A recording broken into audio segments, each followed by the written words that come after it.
আল্লাহ পাকের গজব একটার পর একটা আসতে আছে, দেখতে পারতেছেন না? সামনে যে বড় সড়ো কোনো বন্যা হয় কিনা আল্লাহ ভালো জানে। বলা হচ্ছে যে একটা জলোচ্ছ্বাসের মানে ঝুঁকির মধ্যে আছে বিশ্বের বহু কান্ট্রি জলোচ্ছ্বাস, বড় একটা জলোচ্ছ্বাসের হুমকির মধ্যে আছে। 20 ফুট থেকে 25 ফুট পানি উঠে যাবে, উঠে উপকূলবর্তী অঞ্চলগুলো ডুবিয়ে দিবে। অর্থনৈতিক অবস্থা ভালো না, আস্তে আস্তে বিশ্বের মধ্যে ভয়াবহ অর্থনৈতিক সংকট দেখা দিবে এবং এই সংকটটা ফেস করবে মূলত এই মধ্যবিত্ত শ্রেণী আর নিম্ন মধ্যবিত্ত শ্রেণী। খুব ধনী দেশের কোনো সমস্যা হবে না, যারা মিডল ক্লাস কান্ট্রি বা আরেকটু নিচু মানের কান্ট্রি অর্থনৈতিক দিক থেকে, এদের সামনে ভয়াবহ একটা অবস্থা ফেস করতে হবে। সময় যাইতে দেন, আস্তে আস্তে সব স্পষ্ট হয়ে যাবে, আপনারাই বুঝতে পারবেন। অলরেডি গরিব মানুষ হাহাকার করা শুরু করেছে, বড় লোকের তো কোনো সমস্যা নাই।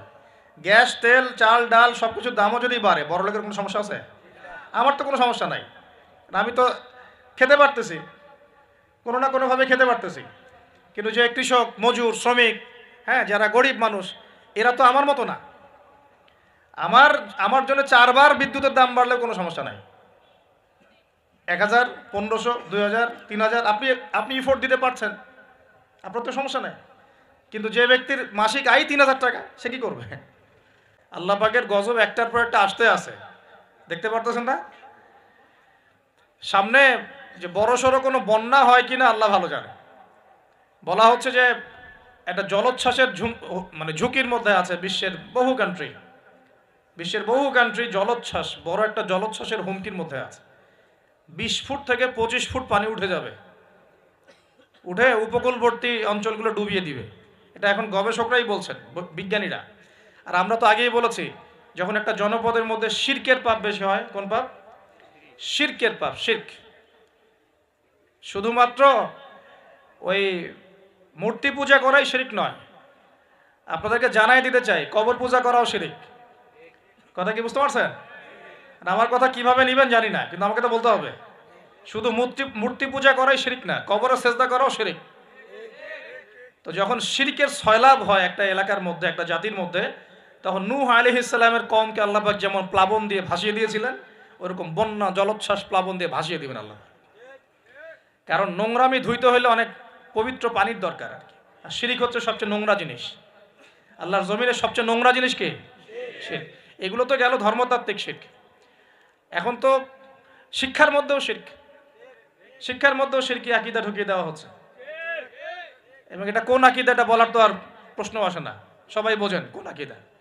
যখন মানুষ কোরআনের সৃষ্টিতত্ত্ব বাদ দিয়ে মানব রচিত সৃষ্টিতত্ত্ব বইয়ের মধ্যে ঢুকায়, এগুলো শিরক না? অর্থনীতির মধ্যে এখন শিরক আছে। কিরকম? আল্লাহ পাক হালাল যে অর্থনীতি দিয়েছেন, ওটাকে বুড়া আঙ্গুল দেখিয়ে এখন সুদভিত্তিক অর্থনীতি চলছে সব জায়গায়। তো আল্লাহ পাকের হালালকে যে হারাম করে, এটা শিরক না? এটা সূরা তওবা পড়বেন, সূরা তওবার 31 নম্বর আয়াত। আমি রেফারেন্সের কথা বলছি, সূরা তওবার 31 নম্বর আয়াত পড়ে দেখবেন। আল্লাহ পাক বলছেন যে আল্লাহর হালালকে যদি কেউ হারাম করে নেয় আর হারামকে হালাল করে নেয়, এই যে পরিবর্তন, এই কাজটা, এটা কিন্তু শিরকি আকীদা, কুফর, শিরক। আপনি আল্লাহর হালালকে হারাম করতে পারেন না। আল্লাহ পাক একটা হারাম করেছেন, আপনি হালাল করতে পারবেন না। মানেন না ব্যক্তিগতভাবে, সেটা আলাদা বিষয়, কিন্তু অন্যের উপর ইম্পোজ করতে পারবেন না। মনে করেন আল্লাহ পাক হালাল করেছেন পর্দা, আপনি পর্দা করেন না, বুঝলাম, এটা আপনার ব্যক্তি স্বাধীনতা, কিন্তু আপনি পর্দাকে ব্যঙ্গ করতে পারবেন না। ব্যঙ্গ করলে কুফরি হয়ে যাবে। কথা বোঝাতে পারছি ভাই? নিজে পালন করে না, সেটা আলাদা বিষয়। আমি পালন করি না, তার কাছে মনে হয় যে বেপর্দায় চললেই মনে হয় ভালো, নাউজুবিল্লাহ। ওর কাছে এটাই মনে হয়, ওর কাছে এটাকে মনে হয় প্রগতি, অগ্রগতি, উন্নয়ন। তো সে তার থট নিয়ে থাক। কিন্তু যদি সে বলে যে না, পর্দা সেকেলে প্রথা, এখন চলে না, ওই যুগে চলতো, এটাকে টিটকারি করে, ব্যঙ্গ করে, তাহলে কুফরি করবে, শিরক করবে। মনে করেন মদ আল্লাহ হারাম করেছেন, আর কিছু মানুষ মদ খায়, হারাম মনে করেই খায় বা হালাল মনে করেই খায়, মানে খায় আর কি। তো একজন খায়, সেটা আলাদা আলাদা পাপ। আর কেউ যখন মনে করবে যে না, আল্লাহ পাকের এই হালাল হারামের বিধান আমি মানি না, আল্লাহ পাকের হালাল হারামের বিধান আমি মানি না, তখন হবে শিরক আর কুফর। এমনি হচ্ছে কবিরা গুনাহ। আর যখন হালালকে হারাম করে নিবে আর হারামকে হালাল করে নিবে, তখন শিরকের পর্যায়ে চলে যাবে। তো এই সিস্টেম এখন চলছে না। আল্লাহ পাকের সুদ ভিত্তিক, আল্লাহ পাকের হালাল অর্থনীতি বাদ দিয়ে সারা বিশ্বে এখন সুদভিত্তিক অর্থনীতি চলছে না? বুঝেন না এগুলা? আল্লাহ রাব্বুল আলামিন পবিত্র কোরআনে সূরা নাহলের মধ্যে একটা আয়াত নাজিল করেছেন, আয়াত নাম্বার 89। আল্লাহ পাক বলছেন, বিসমিল্লাহির রহমানির রহিম, ওয়া নাযালনা আলাইকাল কিতাবা তিবয়ানান লিকুল্লি শাই ওয়া হুদা ওয়া রাহমাতান ওয়া বুশরা লিল মুসলিমিন। আল্লাহ পাক নবী মুহাম্মদ সাল্লাল্লাহু আলাইহি ওয়াসাল্লামকে বলছেন, হে নবী মুহাম্মদ সাল্লাল্লাহু আলাইহি ওয়াসাল্লাম, আমি তোমার প্রতি এমন একটা কিতাব নাজিল করেছি, এই কিতাব আল কোরআনুল কারীম। হে নবী মুহাম্মদ সাল্লাল্লাহু আলাইহি ওয়াসাল্লাম, আমি আপনার প্রতি এমন একটা কিতাব নাজিল করেছি যে কিতাবটা হচ্ছে তিবিয়ানান লিকুল্লি শাই, অর্থাৎ এই পৃথিবীর প্রতিটা বিষয়কে ব্যাখ্যা করবে, মানুষের জীবনের প্রতিটা বিষয়কে ব্যাখ্যা করবে, এমন একটা কিতাব আমি নাজিল করেছি। বলেন সুবহানাল্লাহ। শুধু তাই নয়, ওয়াহুদান, এবং এই কিতাবটা ব্যাখ্যা তো করবেই, একই সাথে হেদায়াত মানে পথ দেখাবে, ওয়া রাহমাতান, এবং এই কিতাবটা হচ্ছে আল্লাহর পক্ষ থেকে রহমত বা অনুগ্রহ, দয়া।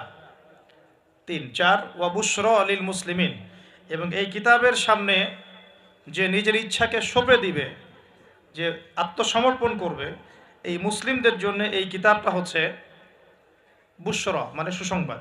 তাহলে আল্লাহ পাক এই আয়াতের মধ্যে আল কোরআনকে 4টা বিষয় বলেছেন। 1, আল কোরআন হচ্ছে প্রতিটা বিষয়ের ব্যাখ্যা, 1 নাম্বার। 2, আল কোরআন হচ্ছে হেদায়াত মানে পথ প্রদর্শক, পথ নির্দেশ আপনাকে দিবে, গাইডেন্স। 3 নাম্বার, এই কিতাব হচ্ছে রহমা মানে দয়া, আল্লাহর পক্ষ থেকে অনুগ্রহ।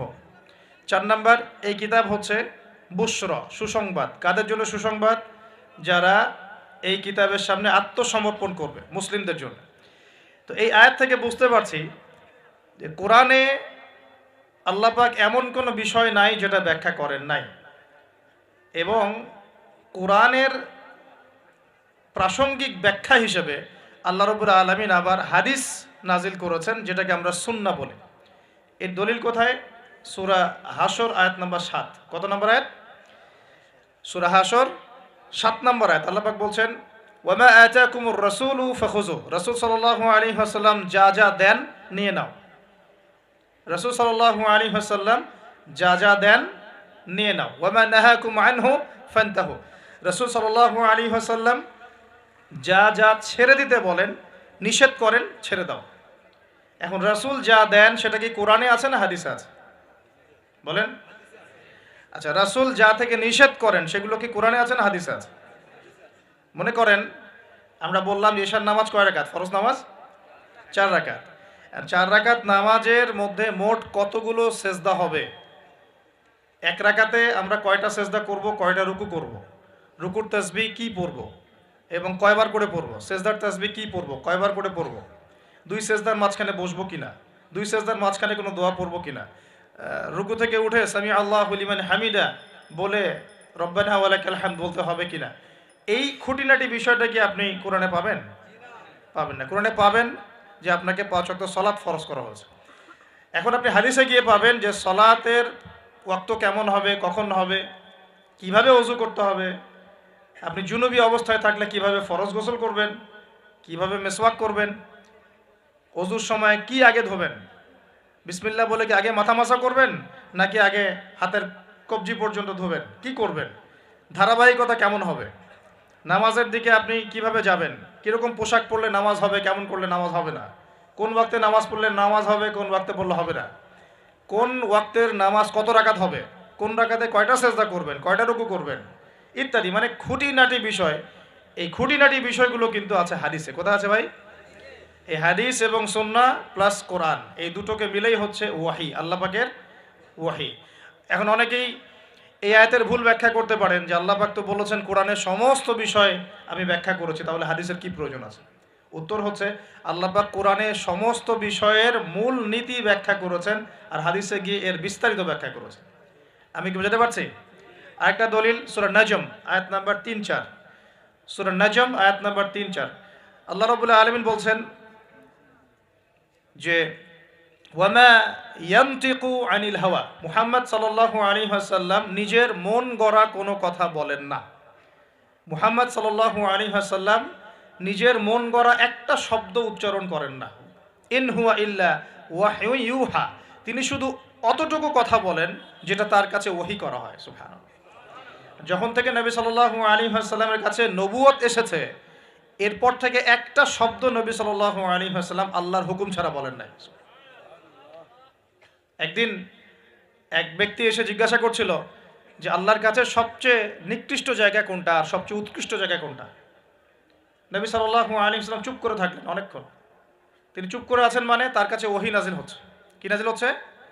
ওহী। কিছু কিছু সাহাবী বলতেন, যেমন একজন সাহাবীর নাম হচ্ছে যায়েদ ইবনে হারেসা।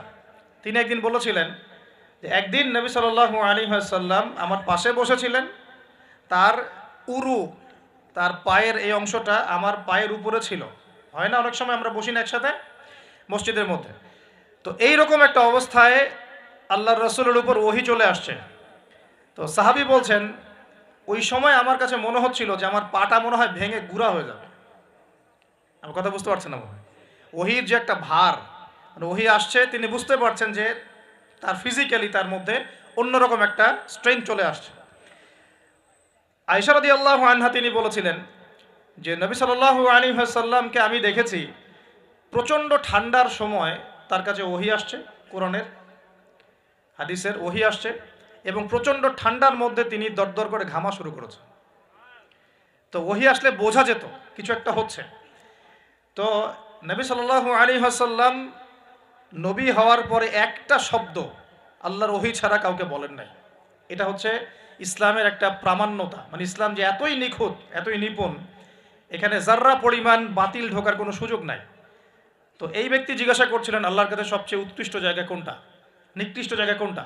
নবীজি উত্তর দিচ্ছেন না, চুপ করে আছেন। তার মানে ওহী নাজিল হচ্ছে এখন। বেশ কিছুক্ষণ পর তিনি বললেন, শোনো, ওই ব্যক্তি কোথায় যে প্রশ্ন করেছিল? বলা হলো ওই যে, ডেকে নিয়ে আসো। তাকে কাছে ডেকে বলা হচ্ছে, শোনো, আল্লাহর কাছে সবচেয়ে উৎকৃষ্ট জায়গা হচ্ছে মসজিদ। কোন জায়গা ভাই? মসজিদ। আর আল্লাহর কাছে সবচেয়ে নিকৃষ্ট জায়গা হচ্ছে বাজার। কোন জায়গা? বাজার। যেটা আমাদের এখন বেশি বেশি বাজার, ঘন ঘন বাজার। শেষ জামানায় বাজার ঘন ঘন হবে, কিয়ামতের আলামত। বাজার ঘাট হবে খুব ঘন ঘন, বাসার থেকে বের হলেই বাজার। এটা হয় নাই এখন? তো এত কিছু চোখে দেখার পরেও মানুষকে বোঝাতে হয় যে হাতে সময় কম।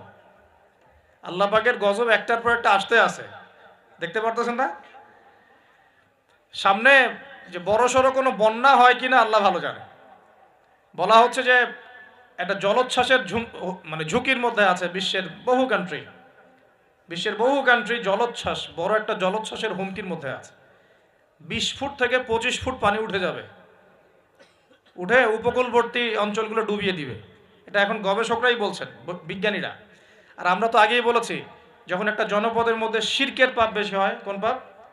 শিরকের পাপ। শিরক শুধুমাত্র ওই মূর্তি পূজা করাই শিরক নয়, আপনাদেরকে জানাই দিতে চাই, কবর পূজা করাও শিরক। কথা কি বুঝতে পারছেন?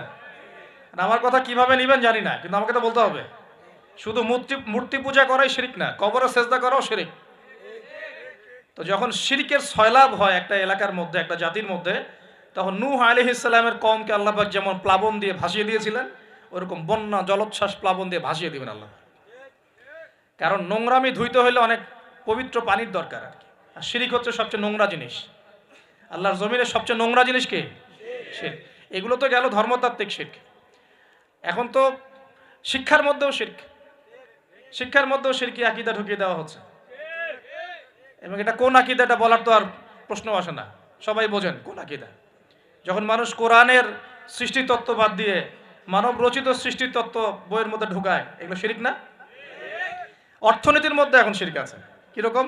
আল্লাহ পাক হালাল যে অর্থনীতি দিয়েছেন, ওটাকে বুড়া আঙ্গুল দেখিয়ে এখন সুদ ভিত্তিক অর্থনীতি চলছে সব জায়গায়। তো আল্লাহ পাকের হালালকে যে হারাম করে, এটা শিরক না? এটা সূরা তওবা পড়বেন, সূরা তওবার 31 নম্বর আয়াত। আমি রেফারেন্স দিয়ে কথা বলছি।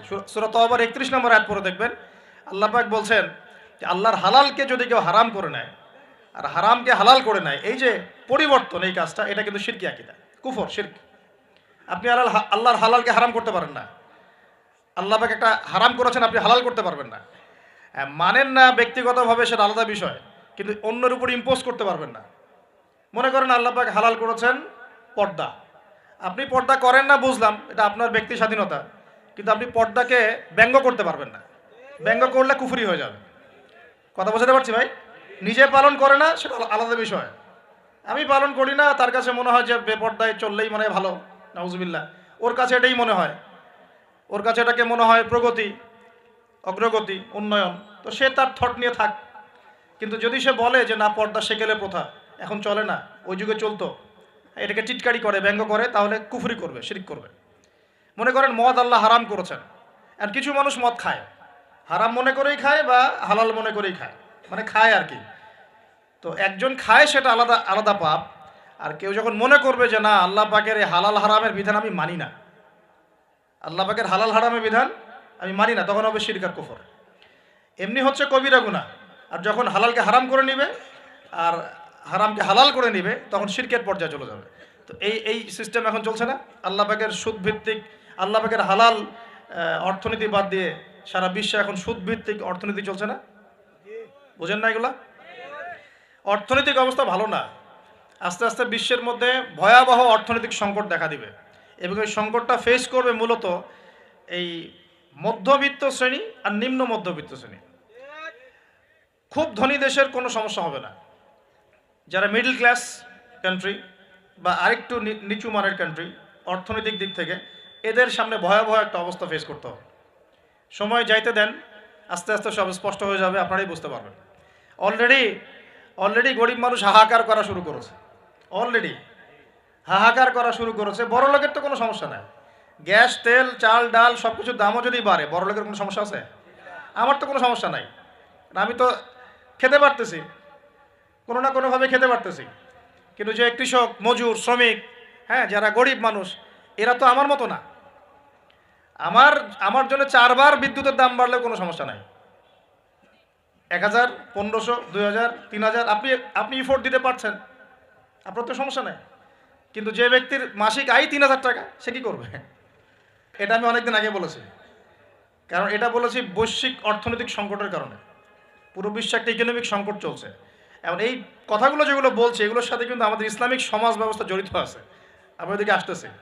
তো প্রথমে বোঝেন যে এটাও শিরকি একটা সিস্টেম চলতেছে। আর বিশ্বে যে শিরকটা চলতেছে বড়, সেটা আরও ভয়াবহ। সেটা কি? বিশ্বের যারা মোরল, যারা এখন বিশ্ব চালায়, তারা বলতেছে এক কথায় যে ধর্মের কোনো দরকার নাই বিশ্বে ধর্মের কোনো দরকার নাই, ধর্মগ্রন্থেরও দরকার নাই, ধর্মীয় বিধানেরও দরকার নাই। এই বিশ্ব চালাবো আমরা, বিশ্বের বিধান রচনা করব আমরা, বিশ্বকে পরিচালনা করার মূলনীতি বানাবো আমরা, বিশ্বের মানুষকে চালাবো আমরা। নাউজুবিল্লাহ বলছি ঠিকই, বিশ্ব চলছে এইভাবে। এখানে আল্লাহর আসমানি কিতাব, কোরআন, হাদিস, শরিয়া, ইসলামী সমাজ, এগুলো বুড়া আঙ্গুল সব। কেউ টাইম দেয় না এগুলো, খালি মুখে মুখে বক ধার্মিকতা দেখায়। জুমার দিনে সে নামাজ পড়ে, ঈদের নামাজ পড়তে আসে, তারাবির নামাজ পড়তে আসে, দাড়ি রাখছে, পাগড়ি পড়ছে, এটা বক ধার্মিকতা। আগে ভিতর ঠিক করতে হবে। তো ভিতরটা কি? ভিতরটা হচ্ছে তাবারাকাল্লাযী বিয়াদিহিল মুলক।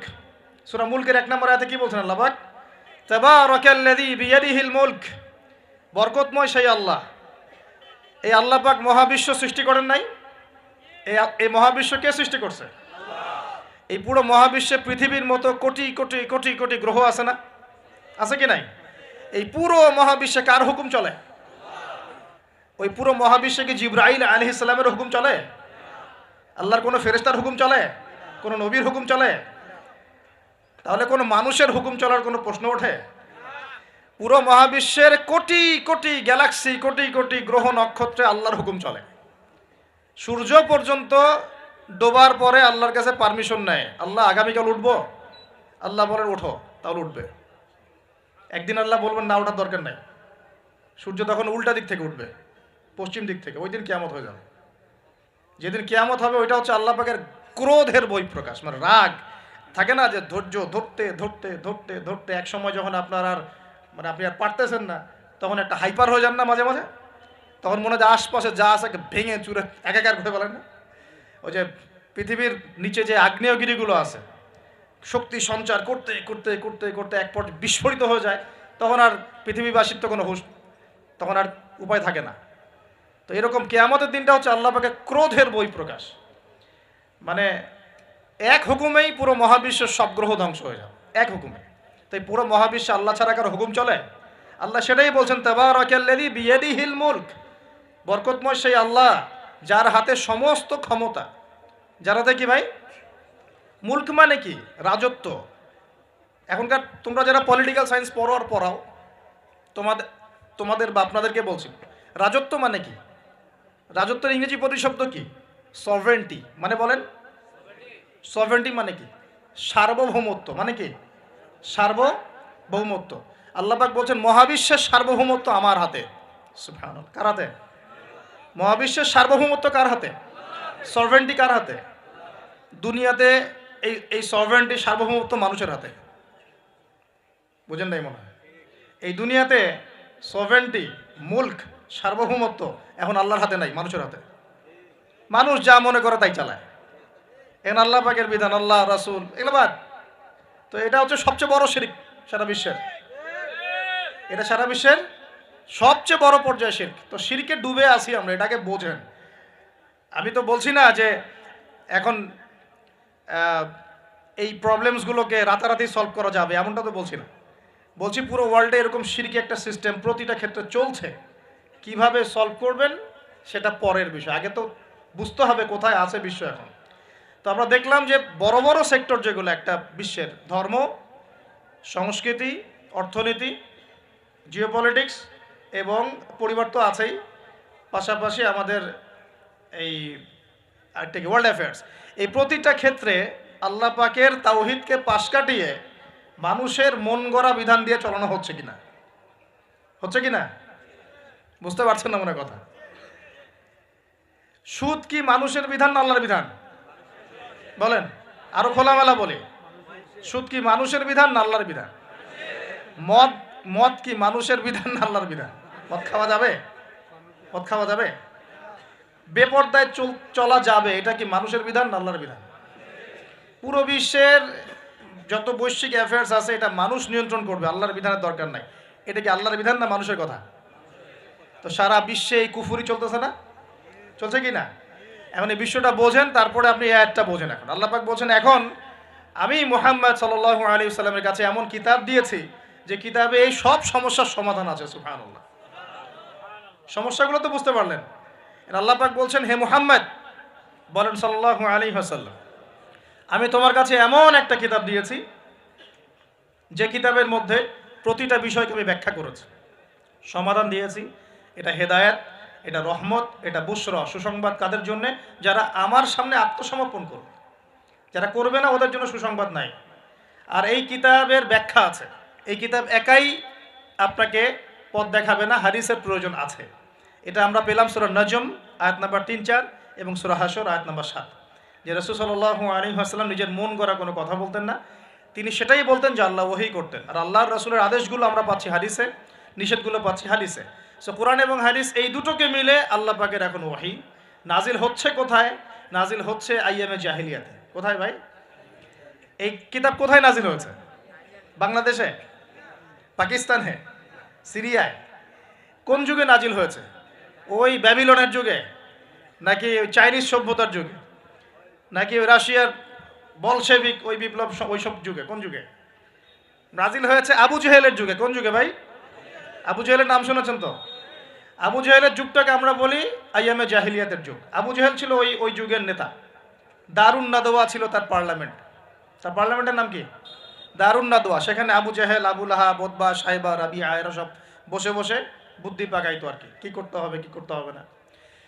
বাই দ্য ওয়ে, এই আবু জেহেল, আবু লাহাবরা কিন্তু আল্লাহকে বিশ্বাস করত। আল্লাহ বলে যখন আছে এবং আল্লাহর কাছে যে ফিরে যেতে হবে এটাও তারা বিশ্বাস করত কিছু কিছু ক্ষেত্রে। কিন্তু আল্লাহ পাকের কোনো বিধান তারা মানত না। আল্লাহ পাকে পাওয়ার জন্য মাধ্যম পূজা করত। তারা কিন্তু 360টা মূর্তির পূজা এই কারণে করতো না, যে তারা আল্লাহকে বিশ্বাস করে না এমন নয় বিষয়টা। তারা আল্লাহকে বিশ্বাস করত, আল্লাহকে পাওয়ার মাধ্যম হিসেবে তারা এগুলোর পূজা করত। সূরা জুমার পরে, সূরা জুমারের 1, 2, 3 আয়াত পরে দেখেন আবু জেহেলদের কথা আল্লাহ বলেছেন। তারা বলতো, মা না'বুদুহুম, আমরা এই লাত উজ্জা মানাতের উপাসনা এই কারণে করি, শুধু এই কারণে করি, লিয়ুকাররিবুনা ইলাল্লাহি যুলফা, যে এই লাত উজ্জা মানাত হবল এই যে মূর্তিগুলো, এগুলো আমাদেরকে আল্লাহ পর্যন্ত পৌঁছে দিবে, এই কারণে করতো। ওরা কিন্তু আল্লাহকে অস্বীকার করতো না। এমনকি বদর যুদ্ধে যাওয়ার সময়ও আবু জেহেল কিন্তু কাবা ঘরে দোয়া করে গেছে। তারা কিন্তু হজ ওমরাও করতো, বিকৃত হজ ওমরা করতো। তো এটা মনে করবেন না যে আবু জেহেলরা আল্লাহকে বিশ্বাস করতো না। এবার আবু জেহেলকে চিনতে পারছেন? আবু জেহেল কেমন ব্যক্তি? যে আল্লাহকে বিশ্বাস করে ঠিকই, কিন্তু আল্লাহ পাকের কোনো বিধান মানতে চায় না। তো এখন এই নব্য আবু জেহেলরা আমাদের সমাজে আছে কি নাই বলে? আমি কি মিলাইতে পারতেছি? আমি আমার চেষ্টা করছি আপনাদেরকে সহজ করে বোঝানোর জন্য, কিন্তু পারছি কিনা জানি না। অনেক সময় হয় কি যে নিজেরা অনেক কিছু বুঝি কিন্তু বোঝাতে পারি না। বোঝাতে পারাটাও একটা আল্লাহ পাকের রহমত। মানে কাউকে বোঝাতে পারানোটা কিন্তু আল্লাহ পাকের রহমত। অনেক সময় দেখবেন আপনি বুঝতে পারছেন অনেক কিছু, কিন্তু মানুষকে বোঝাতে পারছেন না। তা আমি চেষ্টা করছি বোঝানোর জন্য, আমি কতটুকু পারছি আমি জানি না। এই যে আবু জেহেলকে চিনতে পারলেন? আবু জেহেল এমন একজন বুদ্ধিজীবী মানুষ, খুব বুদ্ধি তার, কারণ তার নাম হচ্ছে আবুল হাকাম। কি নাম? আবুল হাকাম। আবু জেহেলের নাম আবু জেহেল না, আবু জেহেলের নাম আবুল হাকাম, মানে জ্ঞানের পিতা। ওই সমাজের মানুষ তাকে বলতো জ্ঞানের পিতা। জ্ঞানের পিতা, ফিলোসফার, সে দার্শনিক, সে বুদ্ধিজীবী। বুঝতে পারছেন না কথা? আইয়ামে জাহিলিয়াতের মানুষ তাকে সম্মান দিয়ে কথা বলতো, তাকে বলতো তুমি জ্ঞানের পিতা। তা আমাদের ইসলাম তাকে আবু জেহেল কেন বলছে তাহলে? কারণ সে আল্লাহ পাককে চিনত। আল্লাহ পাককে চেনার পরেও আল্লাহ পাকের বিধানকে সরাসরি বিরোধিতা করেছে। কোনো অজ্ঞ মানুষ ছাড়া এই কাজ কেউ করতে পারে? তো এখন বলেন, এরকম মানুষ সমাজে আছে কি নাই? এই নব্য আবু জেহেলরা আছে না নাই? আছে রে ভাই, আছে। আছে না? এরকম মানুষও পৃথিবীতে সমাজে আছে। তো এখন বলেন, আবু জেহেলদের যুগে আল্লাহ পাক কুরআন হাদিস নাজিল করলেন কেন? কি প্রয়োজন ছিল? উত্তর, আবু জেহেলদের যুগের মধ্যে বর্তমান সময়ের মতো শিরক ছিল। কি ছিল ভাই? আবু জেহেলদের যুগে বর্তমান সময়ের মতো সুদ ছিল, সুদ। আবু জেহেলদের যুগে বর্তমান সময়ের মতো মাদক ছিল। আবু জেহেলদের যুগে বর্তমান সময়ের মতো মেয়েদের প্রতি এই বর্বর আচরণ ছিল, মানে নারীর অবমাননা ছিল। বরং আমি খোলামেলাই বলি, আবু জেহেলের যুগ থেকে এই যুগে নারীর অবমাননা আরো বেশি। আবু জেহেলের যুগে এত ধর্ষণ হয় নাই। আবু জেহেলের যুগে মেয়েরা এরকম ছেলেদের পোশাক পরে ঘোরে নাই। আবু জেহেলের যুগে ঘরে ঘরে পরকিয়া ছিল না। আবু জেহেলের যুগে যে ফ্ল্যাটে ফ্ল্যাটে জেনা আর ক্যাসিনো আর বার আর মেয়েদের ড্যান্স, পর্নোগ্রাফি, এগুলো ছিল না। এগুলো কোনোটাই আবু জেহেলের যুগে ছিল না। ওই যুগটাকে তো খুব আমরা গালিগালাজ করতে পছন্দ করি। হ্যাঁ, একদম জাহিলি যুগ, আইয়ামে জাহিলিয়াত, তাই না? মেয়েদেরকে একদম জীবন্ত কবর দেওয়া হতো, এই কথা বলি না? তো এখন আবার কোথায় মেয়েকে সম্মান দেওয়া হচ্ছে? এত সেদিন বললাম না, এখন তো মেয়েকে হলে ডেকে নিয়ে পায়জামা খুলে ফেলে দেওয়া হচ্ছে না? কোন কোন ক্ষেত্রে কলেজ ছাত্রীদেরকে মনোরঞ্জনের পাত্র বানানো হয়েছে। দেখলেন না কয়দিন আগে কি ঘটনা ঘটলো ঢাকায়? তো এখন আবার মেয়েদের কোথায় সম্মান দেওয়া হচ্ছে? তারপরেও একটা শালীন পোশাক তো ছিল। এই যে আপনারা তো লন্ডন লন্ডন করেন খুব, ওখানে কি দেখে আসেন? কি দেখে আসেন? ওখান থেকে দেখে এসে এখানে কোটি কোটি টাকার বাড়ি বানাচ্ছেন, 1 কোটি 2 কোটি 3 কোটি। 1 বছর পর ভেঙে আবার নতুন করে করেন, তাই না? এমনও তো কিছু মানুষ আছে আপনাদের সমাজে, আমি জানি। শোনেন,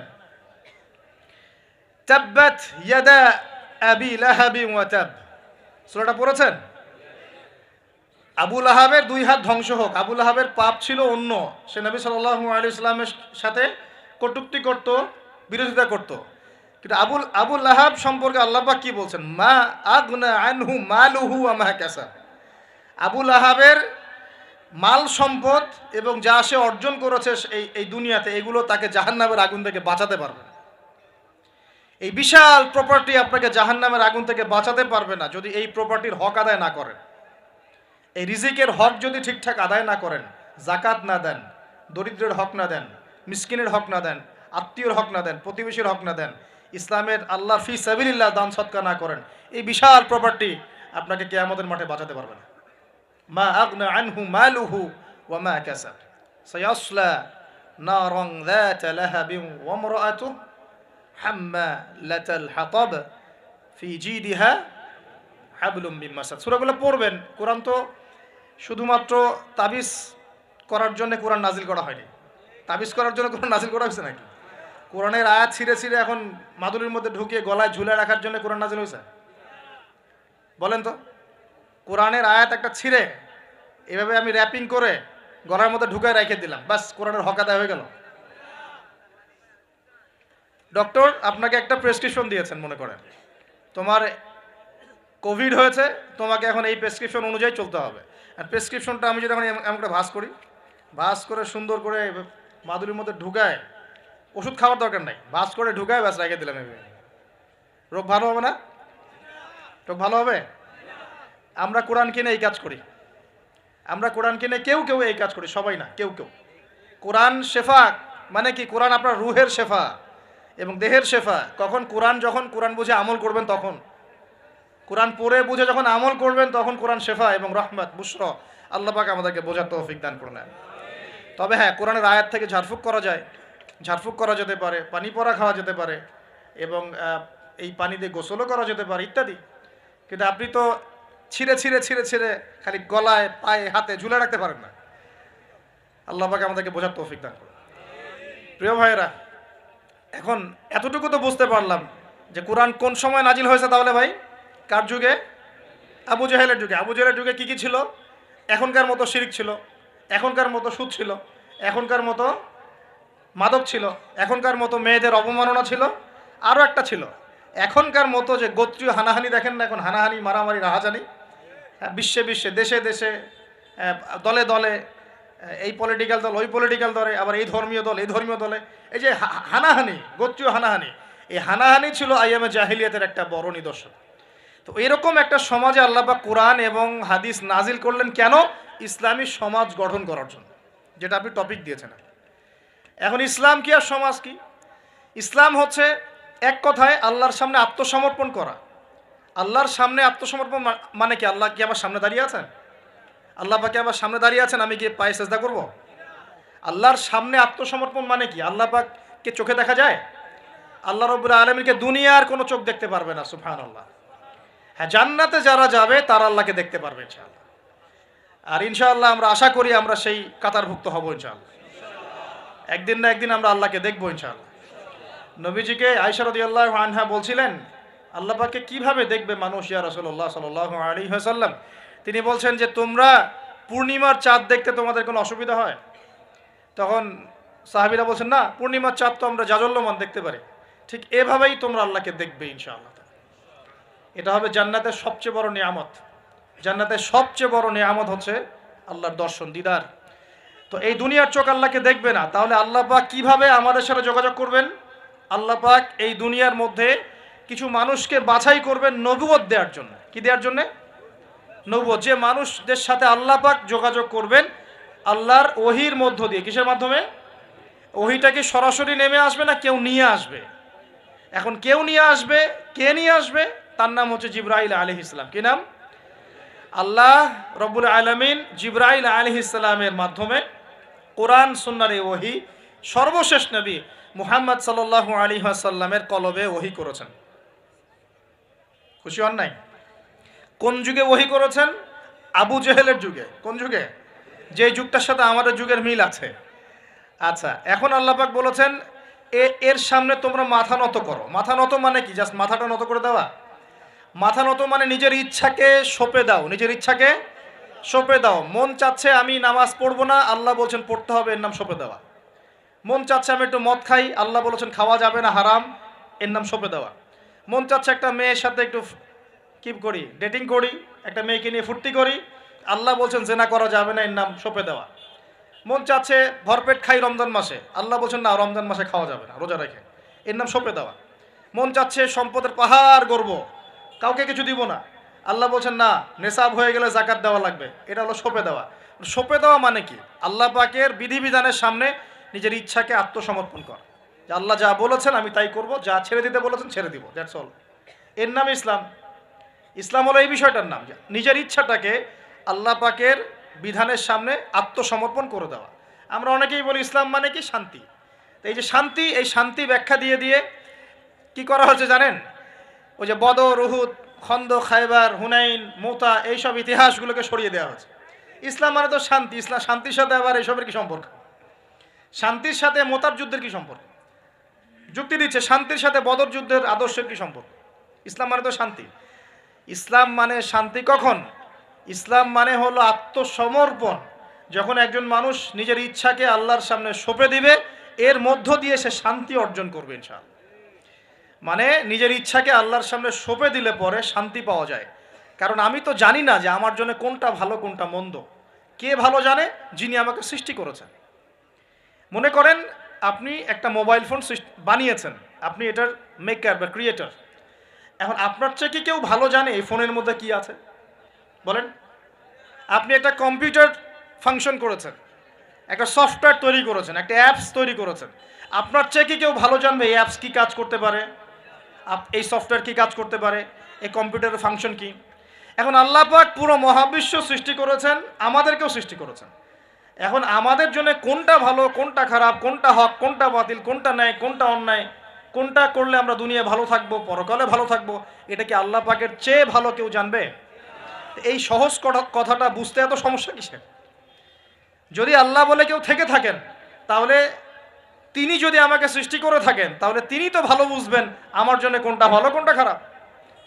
এখন তিনি যেগুলো ভালো বলেছেন সেগুলো কোরআনে নাজিল করেছেন, যেগুলো খারাপ বলেছেন সেগুলোও কোরআনে নাজিল করেছেন।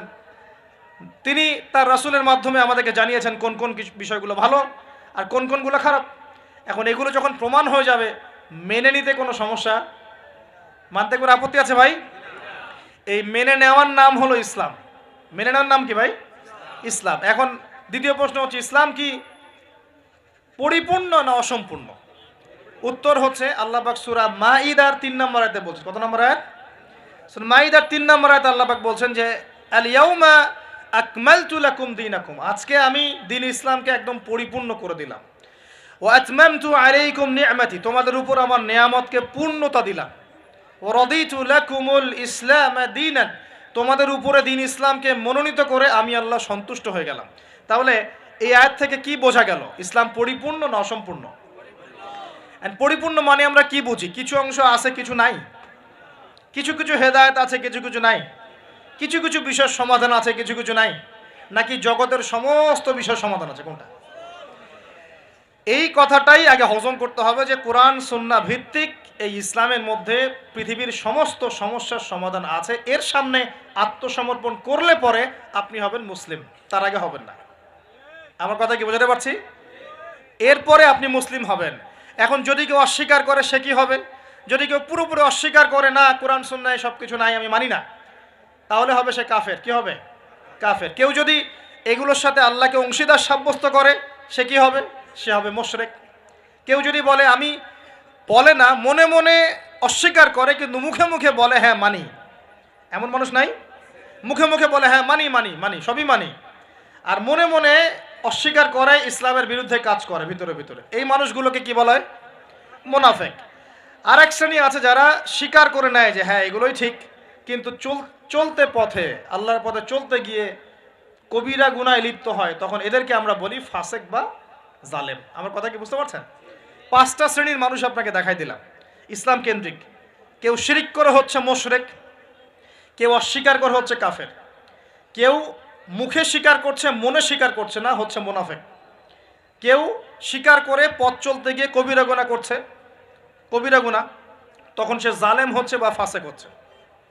আর কেউ পরিপূর্ণরূপে আত্মসমর্পণ করে আমলে প্রমাণ করে সে মুমিন মুসলিম হচ্ছে। আল্লাহ পাক আমাদেরকে এই মুমিন মুসলিম হওয়ার তৌফিক দান করুন। এখন এই হলো ইসলাম। ইসলামিক সমাজ কি? ইসলামিক সমাজ কি জিনিস? ইসলাম কি শুধু ব্যক্তি জীবনে পালন করারই ধর্ম বা জীবন? আচ্ছা, ধর্ম না জীবন ব্যবস্থা, এটাও তো জানতে হবে নাকি? ধর্ম আর জীবন ব্যবস্থার মধ্যে পার্থক্য কি? আল্লাহ পাক ইসলামকে কি বলেছেন? দিন আল ইসলাম। দিন কি বলেছেন? দিন। দিন শব্দটা কি? আল্লাহ পাক বলছেন ইন্না দীনা ইনদাল্লাহিল ইসলাম। সূরা আলে ইমরান আয়াত নাম্বার 19। সূরা আলে ইমরান আয়াত নাম্বার 19 আল্লাহ পাক বলছেন ইন্না দীনা ইনদাল্লাহিল ইসলাম। আল্লাহর কাছে ইসলাম কি? একমাত্র দিন। আরবি শব্দটা বলেন দিন। কবরে প্রশ্ন কি করা হবে?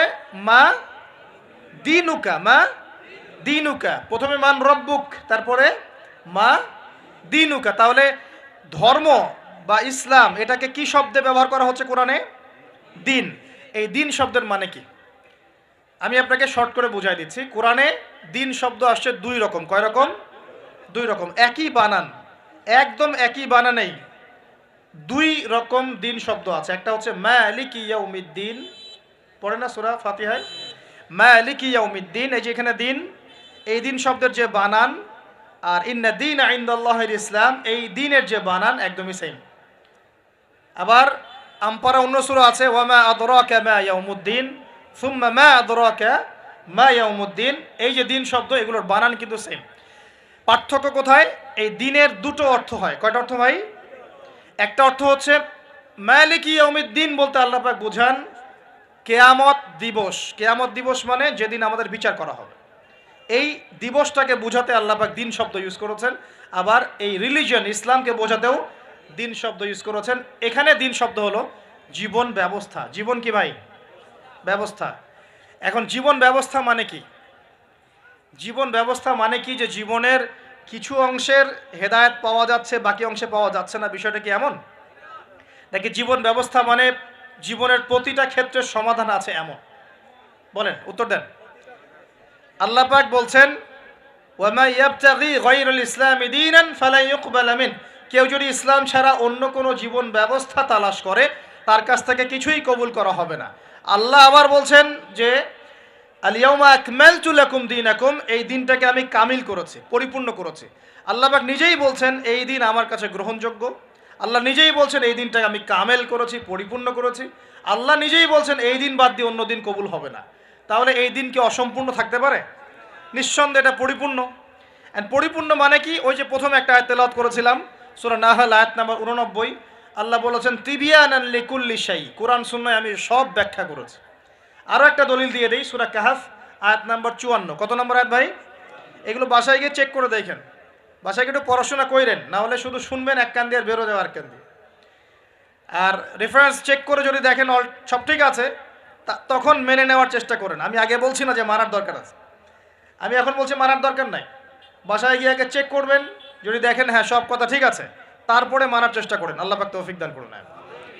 এখন আসেন, আল্লাহ সূরা কাহাফের 54 নম্বর আয়াতে বলছেন যে ওয়ালাকাদ সাররাফনা ফি হাযাল কুরআন লিন-নাসি মিন কুল্লি মাসাল, আমি এই কোরআনে মানব জাতির জন্য প্রতিটা বিষয়কে ব্যাখ্যা করেছি।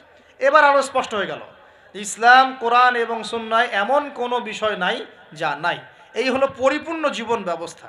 জীবন ব্যবস্থার কয়টা দিক থাকে? সহজ করে বলছি 6টা দিক। কয়টা দিক? জীবন ব্যবস্থা মানে আপনার ধর্মীয় জীবন আছে। ধর্মীয় জীবন কি একটু বোঝেন এখানে? ধর্মীয় জীবন মানে এখানে আপনি নামাজ, রোজা, হজ, যাকাত, তাসবিহ, তাহলিল, জিকির, আজগার এই কাজগুলো করেন, এগুলো আপনার ধর্মীয় কাজ। ঠিক আছে? আচ্ছা, একটা জীবন হলো আপনার পারিবারিক জীবন। পারিবারিক জীবনে আপনার বিয়ে শাদী, সন্তান প্রতিপালন, স্ত্রীদের হক আদায়, মা বাবা, ভাই বোন ইত্যাদি, এই যে পুরো একটা পরিবার বন্ড, এই যে সিলাতুর রাহিম, আত্মীয়তার রক্তের সম্পর্ক, এটা আপনি রক্ষা করেন। এটা হলো আপনার পারিবারিক লাইফ। 2 নাম্বার। 3 নাম্বার হচ্ছে আপনার একটা সাংস্কৃতিক জীবন আছে, মানে আপনি কি সংস্কৃতি ফলো করবেন, কোন কালচার ফলো করবেন, এটা একটা জীবন আছে। 4 নাম্বার হচ্ছে আপনার ইকোনমিক লাইফ, আপনার অর্থনৈতিক জীবন। এখানে আপনি ব্যবসা বাণিজ্য, চাকরি বাকরি, মুআমালাত এই বিষয়গুলো করবেন। 5 নাম্বার আপনার পলিটিক্যাল লাইফ, যেখানে আপনি আল্লাহ পাকের খলিফার দায়িত্ব পালন করবেন। আর 6 নাম্বার হচ্ছে গ্লোবাল অ্যাফেয়ার্স, মানে আপনি পুরো ওয়ার্ল্ডকে ডিল করবেন কিভাবে, যদি আপনি রাষ্ট্রের প্রধান হন বা আপনার রাষ্ট্রের দায়িত্ব থাকে। তো এই 6টা বিষয়কে নিয়ে মোটামুটিভাবে আমাদের এই জীবন। এর বাইরে কি জীবনে কোনো ক্ষেত্র আছে নাকি? বুঝেন নাই মনে হয়? ধর্ম আমাদের জীবন না? অর্থনীতি আমাদের জীবন না? পরিবার আমাদের জীবন না? আমাদের সংস্কৃতি, আমাদের রাজনীতি, সমাজ এবং বিশ্ব, এর বাইরে কিছু আছে নাকি? এই হলো দুনিয়া। এর বাইরে পরকাল আছে। এর বাইরে কি? পরকাল। ওই পরকালে তো মুক্তির জন্যই কোরআন সুন্নাহ এবং ইসলাম নাকি? এটা তো আমাদের গন্তব্য। দুনিয়ার প্রতিটা সমাধানও ইসলামে পাচ্ছি। এখন তাহলে বুঝতে পারলাম ইসলামী সমাজ মানে কি। ইসলামী সমাজ মানে যে সমাজে শুধুমাত্র কোরআন এবং সুন্নাহ চলে, অন্য কিছু চলে না। কথা কি ক্লিয়ার হচ্ছে না? বুঝাতে পারছি না? আচ্ছা, একটু নড়াচড়া কম করেন। আমরা খুব লম্বা আলোচনা করবো না ইনশাআল্লাহ, একটু ধৈর্য ধরেন। সমাজ ব্যবস্থা বুঝাতে পারলাম কি ভাই? সমাজ ব্যবস্থা কি? ইসলামী সমাজ ব্যবস্থা কি? মানে যে সমাজের মধ্যে আল্লাহর ওহী, কোরআন এবং সুন্নাহ আল্লাহ পাকের বিধান চলে, বাইরে কিছু চলে না। এর বাইরে কি চলতে পারে? এর বাইরে যদি এমন কিছু চলে, লিসেন ভেরি কেয়ারফুলি, এর বাইরে যদি এমন কিছু চলে যেটার সাথে কোরআন সুন্নাহর সংঘর্ষ হচ্ছে, তাহলে সেটাকে ধরে একদম ছুঁড়ে ফেলে দিতে হবে। কথা বুঝতে পারছেন? সমাজে ইসলামী সমাজ আমরা বুঝলাম যে ইসলামী সমাজ মানে যেখানে কোরআন সুন্নাহ ভিত্তিক, আল্লাহ পাকের ওহীর ভিত্তিক সমাজ চলে। এখন এই সমাজে যদি কোরআন সুন্নাহর সাথে সাংঘর্ষিক কিছু চলে, এটাকে ধরে তুলে ছুঁড়ে ফেলে দিতে হবে, এর নাম ইসলাম। এর সাথে আমরা আপোষ করতে পারবো না। আর যদি দেখা যায় সমাজে কিছু জিনিস চলছে যেগুলোর সাথে ইসলামের সাংঘর্ষিকতা নাই, গান বাজনা সাংঘর্ষিকতা নাই, হ্যাঁ, গান বাজনার সাথে সাংঘর্ষিকতা নাই, বোঝাচ্ছি আমি মূলনীতি বলে সহজ করছি, উদাহরণ তো দিব ইনশাআল্লাহ। সমাজে এমন কিছু চলছে যেগুলোর সাথে ইসলামের সাংঘর্ষিকতা নাই, সেগুলো আমরা গ্রহণ করতে পারবো, কোনো সমস্যা নেই। পারবো কি না? মনে করেন একটা সমাজের মানুষ, ট্রেডিশন আছে, এরা মেহমানদেরকে খুব আপ্যায়ন করায়, এমন আছে না অনেক সমাজ, আছে কি নাই? এই কাজটা কি কোরআন সুন্নাহর সাথে সাংঘর্ষিক? তাহলে আমরা সমাজের অংশটা রাখবো কেন? রাখবো না? একটা সমাজে আমরা দেখলাম যে মেয়েরা মাশাআল্লাহ পর্দা তো করেই, পাশাপাশি যখন তারা তাদের গৃহস্থলী কাজগুলো করে তখনও দেখা যায় যে একটা শালীন পোশাক পরে বাসায় কাজকর্ম করছে। এটা ওদের কালচার। আমরা এই কালচারটা রাখতে পারবো না? একটা সমাজে দেখা যাচ্ছে যে এতিমদের ব্যাপারে সমাজের লোকজন খুব সফট, এটা কি কোরআন সুন্নাহর সাথে সাংঘর্ষিক? না, আমরা কি রাখতে পারবো না? একটা সমাজে দেখা যাচ্ছে যে মানুষ এই বৃক্ষরোপণ করতে খুব পছন্দ করে, এমনও কিছু সমাজ আছে, গাছ লাগাইতে সবুজ শ্যামল প্রকৃতি খুব ভালো লাগে, আছে না এমন সমাজ? এই জিনিসটা কোরআন সুন্নাহর সাথে সাংঘর্ষিক? তো রাখতে পারবো না আমরা এটা। এরকম এক্সাম্পল দিয়ে শেষ করা যাবে না। এরকম অগণিত কাজ আছে যেগুলো কোরআন সুন্নাহর সাথে সাংঘর্ষিক নয়, কিন্তু সমাজে চলছে, এগুলোকে ইসলামিক সমাজের আওতাভুক্ত করা যাবে ইনশাআল্লাহ, কোনো সমস্যা নেই। কিন্তু যদি সমাজে এমন কিছু চলে যেগুলো কোরআন সুন্নাহর সাথে সরাসরি সাংঘর্ষিক, যেমন এই যে কারো বিয়ে হলে ধুমধারাক্কা গান হয় কি না? হয় না? এখন এই সংস্কৃতিটার সাথে কোরআন সুন্নাহর আপত্তি আছে। এখন আমরা এটাকে সামাজিকীকরণ করতে পারবো না, ইসলামী সামাজিকীকরণ করতে পারবো না, বরং এটাকে ঐক্যবদ্ধভাবে প্রতিরোধ করতে হবে। সমাজে মনে করেন কোনো সমাজে জুয়া চলে না? তো এই জুয়ার সাথে কি কোরআন সুন্নাহর অনুমতি দেওয়া আছে না সাংঘর্ষিকতা আছে? কন্ট্রাডিকশন আছে না? যেহেতু কোরআন সুন্নাহর সাথে কন্ট্রাডিক্টরি বিষয়, আমরা এই জুয়ার সংস্কৃতি এখানে চলতে দিতে পারি না, বরং আমরা এটাকে প্রতিহত করার চেষ্টা করব। একটা সমাজের মধ্যে মনে করেন বেহায়াপনা, ফ্রি মিক্সিং, জেনা, এগুলোকে উস্কে দেওয়া হচ্ছে, এই প্রতিটা বিষয়ের সাথে কোরআন সুন্নাহর আপত্তি আছে। তাহলে এই জিনিসগুলোকে কি আমরা ইসলামী সমাজ ব্যবস্থা আনতে পারবো? তাহলে আমার বক্তব্য মনে হয় বোঝার খুব বেশি কঠিন হচ্ছে আমার মনে হচ্ছে না। ইসলামী সমাজ ব্যবস্থায় কোন কোন বিষয় থাকতে পারবে? সর্বপ্রথম আল্লাহ পাকের ওহী থাকতে পারবে, ওহীর বাদ দিয়ে অন্য কিছু চলবে না। কি চলবে? যেগুলোর সাথে ওহীর কোনো সাংঘর্ষিকতা নাই, এমন বিষয় চলতে পারে। চায়ের জন্য বিখ্যাত আপনারা না, এটা আছে না? আচ্ছা, এখন এটা কি কোরআন সুন্নাহর সাথে সাংঘর্ষিক? এটা একটা সংস্কৃতি। আপনাদের বাসায় গেলে আপনারা চা খাওয়ান এবং এটার সাথে আপনার সংস্কৃতি আছে, আগর আতরের আপনাদের বিজনেস আছে। এই জিনিসটা কি কোরআন সুন্নাহর সাথে সাংঘর্ষিক? বাংলাদেশের অন্য কোনো সমাজে কি আগর আতর এরকমভাবে আছে? আপনাদের সমাজে আছে। তো এটা কিন্তু কোরআন সুন্নাহর সাথে সাংঘর্ষিক নয়। তাহলে আমি এটাকে অবশ্যই ইসলামাইজড করতে পারবো, চায়ের ব্যাপারটা আমি ইসলামাইজড করতে পারবো। কিন্তু যদি একটা সমাজে দেখেন, ঢাকার মতো শহরে গিয়ে দেখলেন মেয়েরা ছেলের পোশাক পরে ঘুরে বেড়াচ্ছে, তো এখন এই জিনিসটাকে কি আপনি ইসলামের আওতায় আনতে পারবেন না। এই হলো ইসলামী সমাজ, মানে যেখানে আল্লাহর ওহী চলে, অন্য কিছু চলে না। হ্যাঁ, কি চলতে পারে? ওহীর সাথে সাংঘর্ষিক বিষয় নাই এমন বিষয় চলতে পারে, কোনো সমস্যা নেই। সেটা রাজনীতিতেও চলতে পারে, সেটা সমাজেও চলতে পারে, সেটা অর্থনীতিতেও চলতে পারে, সেটা আমাদের সংস্কৃতিতেও চলতে পারে, সেটা আমার পরিবার ধর্মেও চলবে ইনশাআল্লাহ। মানে প্রতিটা ক্ষেত্রেই চলতে পারবে যদি কোরআন সুন্নাহর সাথে সাংঘর্ষিক না হয়। আল্লাহ পাক আমাদেরকে বোঝার তৌফিক দান। এখানে কিন্তু প্রযুক্তি অন্তর্ভুক্ত হতে পারে। প্রযুক্তি যেমন এক সময় নবী সাল্লাল্লাহু আলাইহি ওয়াসাল্লামের যুগে ছিল ঘোড়া এবং গাধা, তাই না? উট, ঘোড়া, গাধা, এগুলোর উপরে তারা যুদ্ধ করেছে। এখন দেখা যায় যে মিসাইল, রকেট লঞ্চার, হ্যাঁ, পারমাণবিক ওয়েপেন্স, সভ্যতা চেঞ্জ হয়েছে এবং টেকনোলজি চেঞ্জ হয়েছে। এখন কি এটা কি কোরআন সুন্নাহর সাথে সাংঘর্ষিক হলো?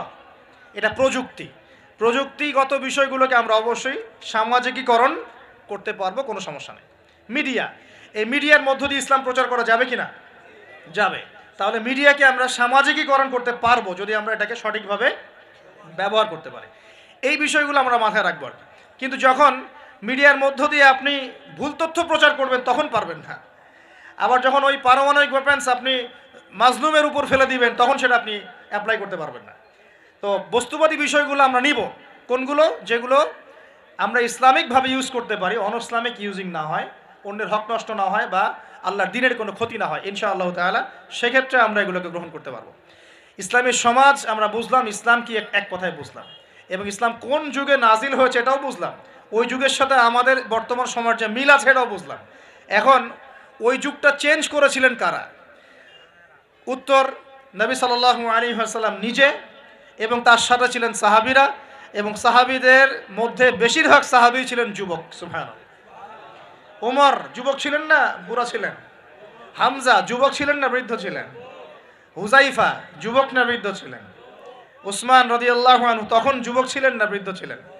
জাফর ইবনে আবি তালেব, আলী ইবনে আবি তালেব, বেলাল ইবনে রাওয়াহ, আব্দুর রহমান বিন আউফ, যাইদ ইবনে হারেসা, আব্দুল্লাহ বিন মাসউদ, নাম নাম জানা না জানা অসংখ্য সাহাবী, বেশিরভাগ যুবক ছিলেন না বৃদ্ধ ছিলেন? তো নবী সাল্লাল্লাহু আলাইহি ওয়াসাল্লাম কাদেরকে নিয়ে সমাজটা পরিবর্তন করলেন? যুবকরা একটু মনোযোগ দেন, এই অংশটুকু আপনাদের জন্য স্পেশাল। এখান থেকে ফিনিশিংয়ের দিকে যাবো ইনশাআল্লাহ। তো নবী সাল্লাল্লাহু আলাইহি ওয়াসাল্লাম কাদেরকে নিয়ে ওই আবু জেহেলের সমাজ পরিবর্তন করলেন? বলেন। এবং কি হাতে নিয়ে করলেন? আল্লাহর ওহী, মানে কোরআন এবং হাদিস। এটাকে শুধু মুখে মুখে আমল করে বলেছেন না নিজে আমল করে দেখিয়েছেন? নিজে বিশ্বাস করেছেন, স্বীকৃতি দিয়েছেন, আমল করেও দেখিয়েছেন, মানুষকে দাওয়াতও দিয়েছেন।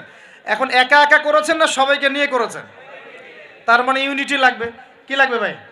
একা একা পারা যাবে না। এই যে আমি একা একা লেকচার দিয়ে যাচ্ছি, আসলে আমি দিন কায়েম করতে পারবো না। এখানে আমি আপনাকে দিনের কিছু নসিহত করতে পারবো, কিছু দাওয়াত দিতে পারবো, কিন্তু আমি কিন্তু এখানে দিন কায়েম করতে পারবো না। একা একা দিন কায়েম করা যায়, একা একাও যায় না, এক শ্রেণীর মানুষকে নিয়েও যায় না। মুসলিমদের মধ্যে মনে করেন যে মুসলিমদের মধ্যে একটা এলাকার মুসলিম আছে, মনে করেন এক লাখ, কথার কথা বলছি, 1 লাখের মধ্যে 1000 মানুষ সব কিছু বোঝে, বাকিরা এতটা বোঝে না। ওদেরকে বোঝাতে হবে। ওদের কি করতে হবে? বোঝাতে হবে। ওই আমরা যদি মনে করি আমি 1000 আমি সব করতে পারবো, ভুল করবেন। তখন কি হবে? জাহেলিয়াতের সংখ্যা গরিষ্ঠতার স্রোতে আমি হারিয়ে যাব। কথা বুঝতে পারছেন? নবী সাল্লাল্লাহু আলাইহি সাল্লাম কিভাবে করেছেন? তার আগে আমি একটু প্রশ্ন করি, কত বছর লেগেছে তার সমাজ পরিবর্তন করতে? বলেন। 23 বছর। এই তো মাশাআল্লাহ। 23 বছর পরে ওই মক্কায়, ওই আবু জেহেলের যুগেই, আবু জেহেলের সেই যুগ কি আর বাকি থাকলো? 23 বছর পর কি শিরক ছিল ওই যুগের মধ্যে? আর মক্কায় কোনো সুদ ছিল?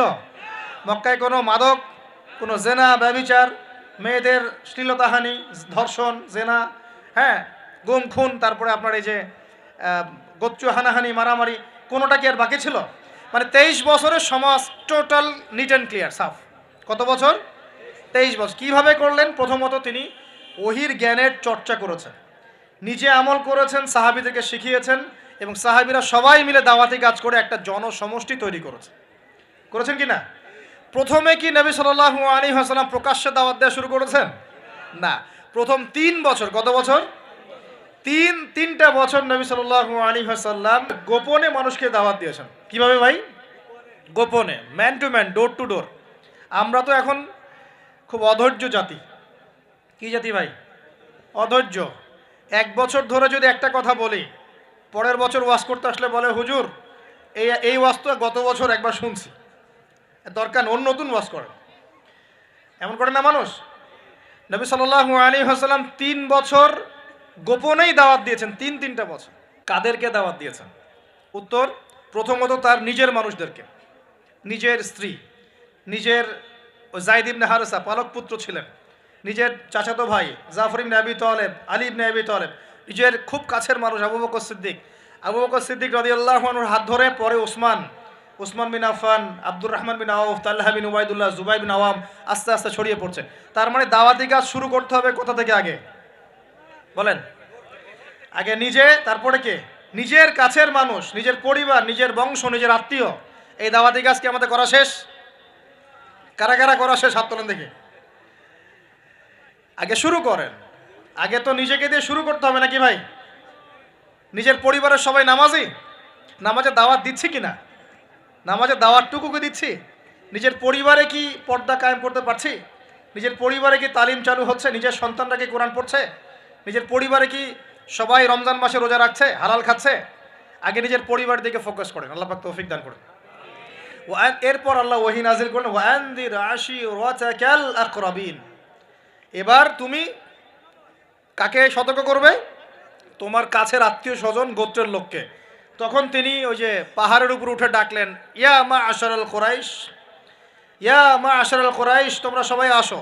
এই বনু আদি, বনু তাইম, হ্যাঁ, বনু মখজুম, তারপরে যে বনু হাশিম, সব গোত্র জড়ো হলো। জড়ো করে তিনি সব গোত্রকে বলছেন যে আমি মুহাম্মদ সাল্লাল্লাহু আলাইহি ওয়াসাল্লাম যদি আপনাদেরকে বলি এই পাহাড়ের পিছনে একটা সেনাবাহিনী অপেক্ষা করছে, আপনাদেরকে আক্রমণ করবে, আপনারা কি আমার কথা বিশ্বাস করবেন? তখন সবাই এক বাক্যে বলল, কেন বিশ্বাস করব না? তোমাকে কখনো আমরা মিথ্যাবাদী পাই নাই, তুমি আস-সাদিকুল আমিন, সত্যবাদী আমিন। তখন নবীজি বললেন যে কুলু লা ইলাহা ইল্লাল্লাহ তুফলিহুন, তোমরা সবাই বলো লা ইলাহা ইল্লাল্লাহ, আল্লাহ ছাড়া কোনো মাবুদ নাই, আল্লাহর বিধান ছাড়া কোনো বিধান নাই, আল্লাহর দাসত্ব ছাড়া কোনো দাসত্ব নাই, তোমরা সফল হয়ে যাবে ইনশাআল্লাহ। তখন ওই যে আবু লাহাব হাততালি দেওয়া শুরু করলো, আর আবু লাহাব ঢিল নিয়ে মারা শুরু করলো। সবাই হাততালি দিচ্ছে, টিটকারি করছে, মস্করা করছে। হ্যাঁ, লিহাদা জামাআতানা, বলছে এই জন্য আমাদেরকে এখানে একত্রিত করেছো, এই বকবকানি শোনার জন্য, এই বাজে কথা বলার জন্য আমাদেরকে এখানে ডেকেছো। তখন থেকে শুরু হলো প্রকাশ্য বিরোধিতা। এবার শুরু হলো ইটপাটকেল, শারীরিক নির্যাতন, মানসিক নির্যাতন, বয়কট, এইটা সেইটা সব। তো এখন বলেন, যে মানুষটা আগে সাদিকুল আমিন ছিল, সত্যবাদী এবং বিশ্বস্ত, এবার সবাইকে ডেকে দাওয়াত দেওয়ার পরপরই তিনি হয়ে গেলেন কাযযাব, মিথ্যাবাদী, হ্যাঁ, সাহের, জাদুকর, ফারেকুল জামাত বিভক্তকারী, মাজনুন, পাগল, এই কথাগুলো মানুষটাকে বলা শুরু করল। তার মানে নবী সাল্লাল্লাহু আলাইহি ওয়াসাল্লামের পদ্ধতিতে আমাকে সমাজে দ্বীন ইসলাম প্রতিষ্ঠা করতে হবে। তার মানে প্রথমে আগে নিজে, তারপর পরিবার, এরপর কাছের মানুষদের মধ্যে ইসলামের প্রচার প্রসার করার চেষ্টা করতে হবে। এবার প্রকাশ্যে দাওয়াতি কাজ করা শুরু হলো। দাওয়াতি কাজ যত প্রকাশ্য হচ্ছে, নির্যাতন নিপীড়ন ততই বাড়ছে। এটাই সুন্নত। যখন নবীর পদ্ধতিতে কেউ দাওয়াতি কাজ করবে, তার উপর নির্যাতন নিপীড়ন আসবেই। যদি নির্যাতন নিপীড়ন না আসে, বুঝতে হবে সেটা নবীর পদ্ধতিতে দাওয়াত হচ্ছে না। 100% লিখে রাখে, 100% নবীর পদ্ধতিতে দাওয়াতি কাজ হচ্ছে না। এটা হচ্ছে গোলালু মার্কা দাওয়াতি কাজ, হায়েজ নেফাস। আলোচনার টপিক হচ্ছে যে ইস্তেঞ্জা, আলোচনার টপিক ঢিলা কুলুক, আলোচনার টপিক অজু ইস্তেঞ্জা। মানে এগুলো শিখতে কতদিন আর লাগবে? এগুলো শিখতে এখনো শেখা হয়নি এগুলা। আর সারা বিশ্বের অবস্থা, দেশের অবস্থা, অর্থনীতির অবস্থা, সমাজের অবস্থা, কিয়ামতের আলামত স্পষ্ট হয়ে যাচ্ছে, উম্মার অবস্থা, এগুলো বড় বড় ইস্যুগুলো সব পরে, আগে এগুলো নিয়ে আলোচনা হচ্ছে। তো এগুলো কি আসলে নবীর পদ্ধতিতে দাওয়াতি কাজ হচ্ছে? আল্লাহ পাক আমাদেরকে বোঝার তৌফিক দান করুন। তো প্রিয় ভাইরা, যখন নবী সাল্লাল্লাহু আলাইহি ওয়াসাল্লামের পদ্ধতিতে দাওয়াতি কাজ হবে, তখন কিন্তু নবীর মতো মানে শারীরিক, মানসিক, আর্থিক নির্যাতন কিন্তু আসবেই, এটা মেনে নিতে হবে। সর্বপ্রথম নিজের পরিবার থেকে আসবে। কোথেকে আসবে ভাই? সর্বপ্রথম আসবে নিজের পরিবার থেকে। মনে রাখবেন, পরিবার থেকেই সর্বপ্রথম বাধা আপনাকে পেতে হবে যদি আপনি দ্বীনের পথে চলতে চান। কারণ এখনকার সমাজের বেশিরভাগ পরিবার ইসলামিক পরিবার নয়। কোনো কোনো সময় পারিবারিক সাপোর্টের অভাবে দিনদার অনেক মানুষও দেখা যায় ট্র্যাক থেকে বিচ্যুত হয়ে যায়, এমন হয় না? পারিবারিক সাপোর্ট একটা বড় জিনিস। আমাদের নবী সাল্লাল্লাহু আলাইহি ওয়াসাল্লামকে চতুর্দিক থেকে মানুষ আক্রমণ করলেও পরিবারে তার স্ত্রী খাদিজা রাদিয়াল্লাহু আনহা তাকে বুকে আগলে রেখেছিলেন। এটা অনেক বড় একটা মানে প্রশান্তির জায়গা, যে সমাজের মানুষ আপনার এগেনস্টে কাজ করছে, কিন্তু পরিবারে গিয়ে আপনার স্ত্রী আপনার কাছে, আপনার অনুগত, তাকে, সে আপনাকে বুস্ট আপ করছে, আপনাকে উৎসাহ দিচ্ছে, আত্মবিশ্বাস দিচ্ছে, আপনি কিন্তু আবার পথ চলতে পারবেন ইনশাআল্লাহ। এই জন্য আমি বারবার বলি যে বিয়ে যদি করতেই হয়, তাহলে দিনদার একজন নেককার মেয়েকে বিয়ে করেন, খাদিজা রাদিয়াল্লাহু আনহার মতো একটা মেয়েকে বিয়ে করেন। আর যদি ওই যে দিনদার ক্যাটরিনা খুঁজতে যান, তাহলে সারা জীবন ওই পস্তাইতে হবে আর কি। আল্লাহ বোঝার তৌফিক দান করুন। দিনদারিতা দেখে বিয়ে শাদী করেন। চাচা আবু তালেব তিনি কিন্তু মুসলিম নন, অমুসলিম হয়েও তাকে পারিবারিকভাবে সাপোর্ট দিচ্ছেন। পারিবারিকভাবে সাপোর্টটা অনেক ইম্পর্টেন্ট। আর যখন পরিবার থেকে সাপোর্ট থাকে না তখন মানুষ কিন্তু ট্র্যাক থেকে সরে যায়। যাই হোক, গভীরে যাই না। নবী সাল্লাল্লাহু আলাইহি ওয়াসাল্লাম যখন দাওয়াতি মিশন শুরু করলেন, ইসলামী সমাজ প্রতিষ্ঠার চেষ্টা করতে লাগলেন, তখন এই পারিবারিক বাধা, আত্মীয়দের মধ্য থেকে বাধা, সামাজিক বাধা আসতে লাগলো। এক পর্যায়ে হিজরত করতে হয়েছে আবিসিনিয়ায়, তারপর তায়েফ, তারপরে গিয়ে মদিনায়। এখন মদিনায় আলহামদুলিল্লাহ আল্লাহ রাব্বুল আলামিন দিনটাকে প্রতিষ্ঠা করলেন এবং সেখানে নবীকে শক্তিশালী করলেন, সাহাবীরা শক্তিশালী হলেন, আস্তে আস্তে গাজওয়াগুলো হলো, সারিয়াগুলো হলো। এক পর্যায়ে উইদিন 8 থেকে 10 বছরের মধ্যে যে নিঃস্ব হাতে মক্কা থেকে তারা গেলেন মদিনায়, সেই মক্কাই তারা জয় করলেন বিনা বাধায়, বলা যায় অলমোস্ট বিনা বাধায়। প্রায় লক্ষাধিক সৈন্য, লক্ষাধিক সাহাবীদেরকে নিয়ে পুরো মক্কায়, জাজিরাতুল আরবের মধ্যে দিন প্রতিষ্ঠা হয়ে গেল। হলো কি না? কত বছর সময় লাগছে ভাই বলেন? 23 বছর। আর রাহিকুল মাখতুম বইটা পড়েন, তাহলে আপনি ধাপগুলো বুঝতে পারবেন কিভাবে হয়েছে। আমি পয়েন্ট আউট করছি যে কোন কোন পয়েন্টের দিকে তারা বেশি ফোকাস করেছে, কোন কোন কাজগুলো তারা বেশি করেছেন, এবং যুবকদেরকে দিয়েই কাজগুলো করানো হয়েছে। এবং এই কাজগুলো যদি আজকেও বাংলার যুব সমাজ করতে পারে, ইনশাল্লাহ 23 বছর লাগবে না আমাদের, ইনশাল্লাহ 23 বছর লাগবে না ইনশাআল্লাহ। কারণ আল্লাহ পাক তো তার নবীর মাধ্যমে জানিয়েছেন যে আখিরুজ জামানে আস্তে আস্তে কি হতে যাচ্ছে সামনে। আগে তো এটা জানা ছিল না যে তখন কি হবে, এখন তো আমরা জানি যে সামনে কি হতে যাচ্ছে। আমরা তো জানি যে ইসলাম কায়েম হচ্ছে সামনে ইনশাআল্লাহ, এটা লিখা হয়ে গেছে। তো আপনি হতাশ হচ্ছেন কেন? আমরা এখানে যারা বসে আছি, আমরা কেউ যদি বেঁচেও না থাকি, আল্লাহ না করুক, তারপরও দিন কায়েম হবে। বাংলাদেশে এখন যত আলেম ওলামা আছে না, সবাই যদি মারা যায় তাও দিন কায়েম হবে। অতএব ইসলামী সমাজ তো সামনে আসছে, বুঝতে পারলাম। এখন আমার পয়েন্ট, আমার মানে ফাইন্ড আউট করা পয়েন্টগুলো হচ্ছে এই কয়েকটা পয়েন্ট। আমি 10টা পয়েন্ট বলছি এখানে। এক, নবী সাল্লাল্লাহু আলাইহি ওয়াসাল্লাম সাহাবীগণ, স্পেশালি যুবক সাহাবীগণ, সাহাবীদের মধ্যে বেশিরভাগই যুবক ছিলেন। যুবকরা আপনারা ভালো করে বোঝার চেষ্টা করেন, তারা ইসলামী সমাজ প্রতিষ্ঠার জন্য প্রথমত নিজের আগে জ্ঞান চর্চা করেছে। কি করেছেন ভাই? নিজেরা আগে কোরআন হাদিসের জ্ঞান চর্চা করেছেন। যত বড় বড় লেকচার দেন, নারায়ে তাকবীর, আল্লাহু আকবার স্লোগান তোলেন, আইওয়াজ শোডাউন, যাই করেন, জ্ঞান চর্চা না করা পর্যন্ত দিন প্রতিষ্ঠা হবে না। জ্ঞান চর্চা করতে হবে। রাজি আছি ইনশাআল্লাহ ভাই? আমরা রাজি আছি তো ইনশাআল্লাহ যে আমরা আল্লাহ পাকের কোরআন এবং নবীর সুন্নতের জ্ঞান অর্জন করবো ইনশাআল্লাহ। এবং জ্ঞান অর্জন একটা ধারাবাহিক প্রক্রিয়া, একদিন 2 দিন করে থেমে যাব না। আমরা প্রতিদিন একটু একটু একটু একটু করে আগাবো ইনশাআল্লাহ। একটা রুটিন ফিক্স করে নেবেন, ডেইলি 1 ঘন্টা করে আপনি পড়াশোনা করার চেষ্টা করেন। আমি অনেক লেকচারে কিছু সিলেবাস বলেছি, আপনাকে কোরআন পড়তে হবে, আরবি ভাষা শিখতে হবে, হাদিসের কিতাবগুলো পড়বেন, ইতিহাস, ইসলামের ইতিহাস পড়বেন, ইসলামিক অর্থনৈতিক বইগুলো পড়বেন, বড় বড় রিনাউন্ড ওলামায়ে কেরামদের বইগুলো পড়বেন, সিরাত পড়বেন, আকীদার বই পড়বেন, ফিকহের কিছু বই পড়বেন। মানে আপনার একটা ক্লাসিক্যাল পড়াশোনার ধারা থাকতে হবে। এবং এই পড়াশোনা একা একা করা যাবে না। কিছু বই আপনি একা হয়তো পড়তে পারবেন, কিন্তু অনেক কিতাব আছে যেগুলো আপনি একা পড়তে পারবেন না। আপনার বিজ্ঞ ওলামায়ে কেরামের সোহবত দরকার আছে। এটার দায়িত্ব আপনার, আপনি খুঁজে বের করবেন কার সোহবতে আপনি যেতে চান। আল্লাহ পাক আপনাকে তৌফিক দান করুন। প্রথম কথা জ্ঞান অর্জন। 2 নম্বর, দিন প্রতিষ্ঠা ইসলামী সমাজ ব্যবস্থার জন্য সাহাবীগণ নিজেরা আমল করিয়ে দেখেছেন, শুধু জ্ঞান অর্জনই করেন নাই। যে জ্ঞান অর্জন করেছিলেন সেটা আমল করে দেখিয়েছেন। যেমন উমর রাদিয়াল্লাহু আনহু বলতেন যে সূরা বাকারা হিফজ করতে আমার সময় লেগেছে 12 বছর। কত বছর? 12 বছর লেগেছে সূরা বাকারাটাকে আয়ত্ত করতে।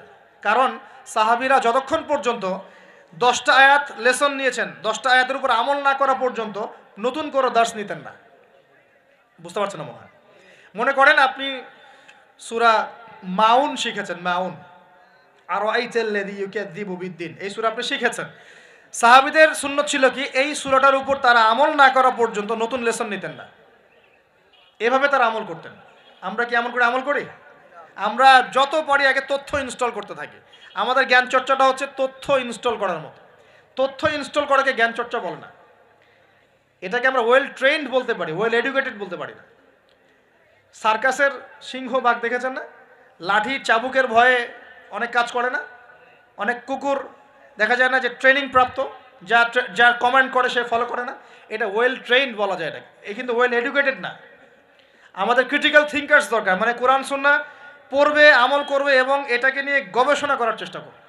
মানে আমাদের কোরআন সুন্নাহকে নিয়ে গবেষণার একটা প্রজন্ম দরকার, গবেষক প্রজন্ম, ক্রিটিক্যাল থিঙ্কার্স। আল্লাহ পাক আমাদেরকে এই তৌফিক লাভে ধন্য করুন বলে আমি। তো 2 নম্বর, ইনিশিয়েটিভটা হচ্ছে অবশ্যই জ্ঞান অনুযায়ী আমল করতে হবে যদি ইসলামী সমাজ চাই আমরা।